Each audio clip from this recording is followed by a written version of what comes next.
আসসালামু আলাইকুম। আমি ওমর ফারুক। আমি কুমিল্লা থেকে আসছি শশী হাসপাতালে। আমি দীর্ঘদিন আমার পেটে ব্যথা ছিল। কিছু খাওয়ার পরে আমার পেট ব্যথা করতো। এটার জন্য আমি গত বছর একটা ট্রিটমেন্ট নিয়েছিলাম ঢাকা একটা হসপিটাল থেকে।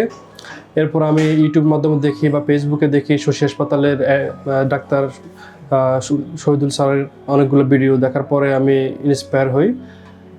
পর ডিসিশন এখানে আসি, স্যারের সাথে একটু কথা বলবো। তো আমি গত ফেব্রুয়ারির 3 তারিখে স্যারের সাথে কথা বলছিলাম এখানে। স্যার আমাকে কিছু আমার ব্লাড এক্সামিনেশন দিছে, প্লাস আলট্রাসাউন্ড দিছে। আমি করানোর পরে স্যারকে আবার রিপোর্টটা দেখার পর স্যার আমাকে অ্যাবডোমেন অ্যাকুপাংচার প্লাস ডিটক্স ইভেন ওজন থেরাপি, 3টা থেরাপি আমাকে সাজেস্ট করে। আমি গত প্রায় 15 দিন ধরে অ্যাবডোমেন অ্যাকুপাংচার, ডিটক্স থেরাপি প্লাস ওজন থেরাপি দিয়ে আসছি। দেওয়ার পর আমি এখন দেখতেছি আমার প্রায় 50% রিকভার। যে আগে যে খাওয়ার পর আমার পেট ব্যথা করতো, এখন ওই ব্যথাটা হচ্ছে না। ইভেন আমি কন্টিনিউ এটা আরও আমাকে 15 দিন নিতে বলছে স্যারে।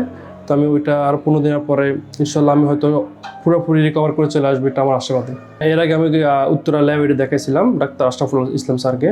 ওনারা আমাকে মেডিসিন সাজেস্ট করছে, আমি মেডিসিন খাওয়ার পর ভালো হয়। আবার দেখা গেছে যদি আমি মেডিসিনটা একটু না খাই কন্টিনিউয়াসলি, তখন আবার এটা আমার চলে আসে। দেন এখানকার পরিবেশ বা ডাক্তার সব কিছু ওভারঅল সব কিছু অনেক পজিটিভ। মানে এখানে নেগেটিভ রিভিউ দেওয়ার মতো আমি কিছুই দেখি না। Everything is positive. ডাক্তারদের ব্যবহার প্লাস তাদের যে হেল্পফুল আচরণ, সব কিছু মিলে পজিটিভ।